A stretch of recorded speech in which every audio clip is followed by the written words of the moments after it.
going to play a real brief video clip for you here. And what I want you to watch is I want you to watch player number 9, and I want you to watch what he does with the ball.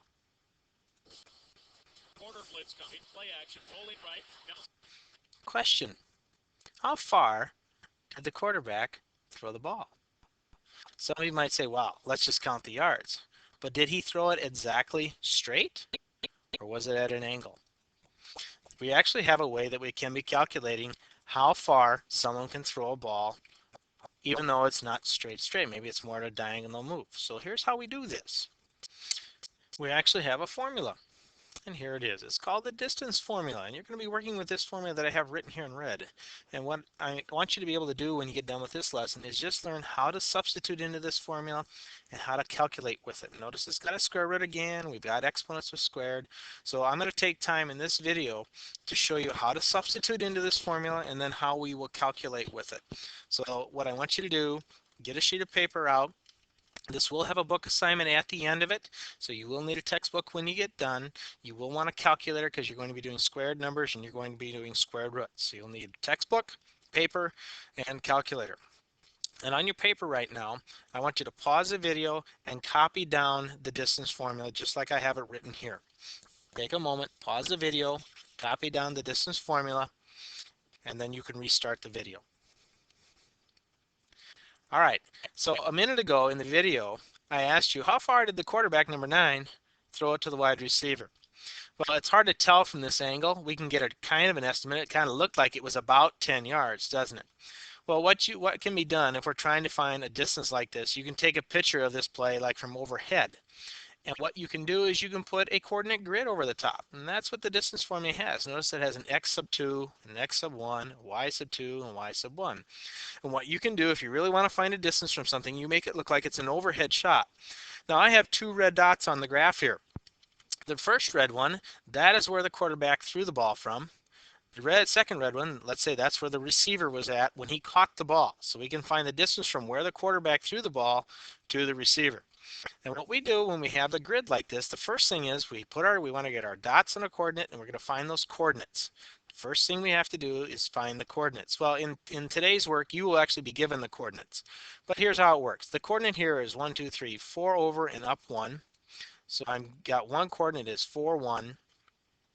And then I have the second coordinate, so it's 1, 2, 3, 4, 5 over and up 1, 2, 3 spaces. So the coordinate here is up 4 spaces. So the coordinate here is 5, comma 4. And we're going to use these coordinates. So this is the first coordinate, here's the second coordinate. So when I look at these coordinates then, this is x1, this is y1, this is x2, and this is y2. Okay, so everybody following me so far? All right, here's how we substitute into the formula. Now this will take some lines to write out, so be patient with it as you do it. So I'm going to write down and say D equals. I'm going to put a parenthesis. Notice I leave a little space here and put a parenthesis. All right, x2, second coordinate. Second coordinate, the x number is 5. So I start with that 5. And I say 5 minus. What's x1? Let's see over here. x1 is 4. So x1 is 4. I'll put that in there. Put the parentheses. Put the squared number.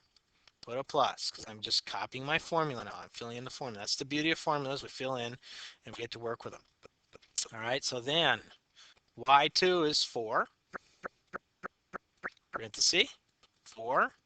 y1 is 1. 4 minus 1 squared. And now I'm going to write my square root symbol all over the top of all of that. Right there. There we go. So how do I work this? Go inside the square root symbol first. The square root will be the last thing you do. So you go inside the square root symbol. So take a look here, and you have a 5 minus 4 in parentheses and a 4 minus 1 in parentheses. You have to do that first. So D equals 5 minus 4 is 1. So I say 1. That's my answer there, and I can put squared. Plus 4 minus 1 is 3. 3 squared. All right. So now I put my square root symbol over the top of that. I have to now follow the order of operations underneath here, and I'm going to do 1 squared and I'm going to do 3 squared. So then D, the distance, equals the square root of 1, because 1 times 1 is 1, 3 times 3 is 9, plus 9. So I can then say the distance is the square root of 10. Square root of 10. So what I have then is I got to find the square root of 10. This is my exact answer. Then I'm going to take my calculator and I'm going to, where did my calculator go? All right, we'll bring it back up. Oops, wrong button. Here we go, calculator, thank you. So I'm going to take and find the square root of 10. And we'll round that to the nearest hundredth again. So then we'll say that D, it looks like I got 0.16 and there's a 2 behind the 6, so I'll say D is about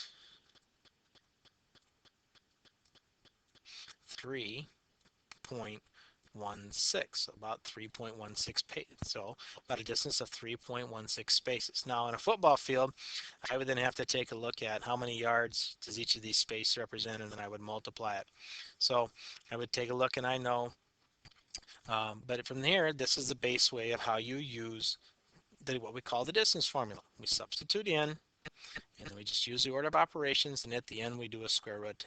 And most often you're going to have an answer that's rounded here, and we'll round to the nearest hundredth. Okay, so to show you what I'm going to have you work with right away, I'm just going to have you take and do some problems out of your textbook. And when you get them in the textbook, you're going to see something like this. You're going to be given an exact coordinate. Okay, so for example, coordinates like this. I'm given the coordinate 4, comma, -5, and the coordinate -2, comma, 8. And you're told, find the distance between the 2 points.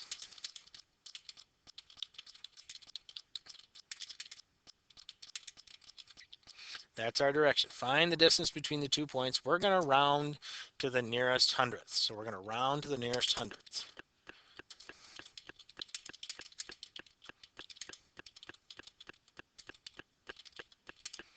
Whoops. Okay, so let's take a look at how we do that. We want to substitute into the formula. All right, so before I do this, I'm going to just rewrite the formula here for you. So it's D equals, and I got parenthesis x2 minus x1 squared plus y2 minus y1 squared. And all of that gets square rooted at the end. Okay, it's probably best that when you're first working with it, do what I did. Write down the distance formula, if you'd like, and then we'll substitute in with the numbers. So let's see how we do this. Now, I got 2 points. I don't have a grid like I had back here. The grid kind of helps us find the coordinates. They're just telling you the numbers. So this is all we're going to do. We're going to take and we're going to substitute in. So x2 is right here. That's x2 because it's the second x in the list. Remember, these are xy, xy. So this is x2. And I'm going to write a -2. This is x1, the 4. So I'm going to say -4. And I'll put parentheses around it and put my squared. Clapping my plus symbol. Now I got to do y2. All right, oops, this was x1. Okay, now y2 is right here. So y2, let me change colors on that. y2 is right here. So this is y2, it's the number 8. So I'll start with the number 8 here. Put a minus, and here's y1. -5. Let's see, minus a negative. What's that like? Minus a negative. If I write 8 minus a negative, 8 minus a negative. Well, that's minus a negative is always like same, change, change. So if I'm going minus a negative, I'm going to change this to a plus, and then I'll put my number. And then I'll put my parentheses back in and put my squared. Now I got a big old square root symbol to draw over the top. And I say D equals. And now I'm going to calculate. Don't be worried about the negatives here. See this little friend right here, this exponent of squared?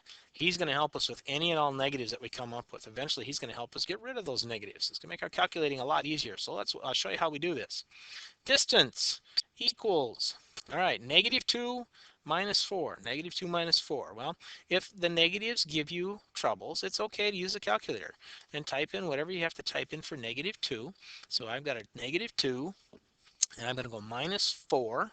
and I should get a negative 6, and I did. So I know that over here, I've got a negative 6, and I want to put a parentheses around that because I want to remember that's a negative, and I put a squared there, plus 8 plus 5, I know that's 13, so that's a positive 13, so I can say 13 squared.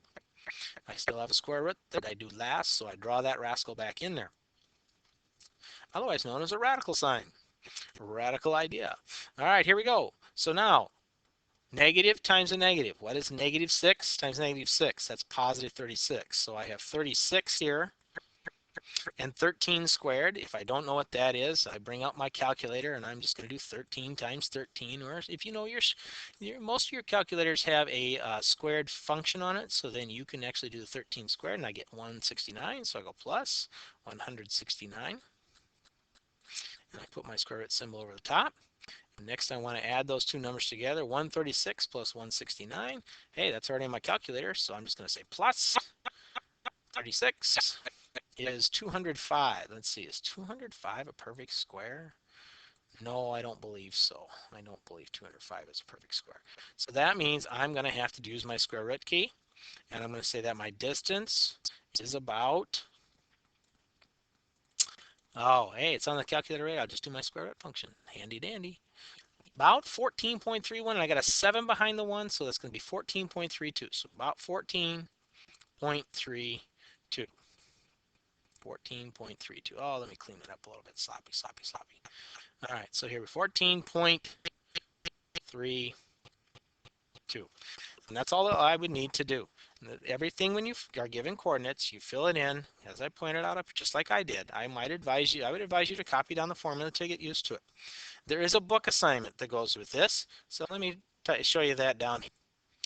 So you'll want to get a textbook, and the assignment that I'd like for you to do is on page 557, numbers 1 through 4 and 12 through 17. And again, as usual, and what you need to make sure that you do, you check your answers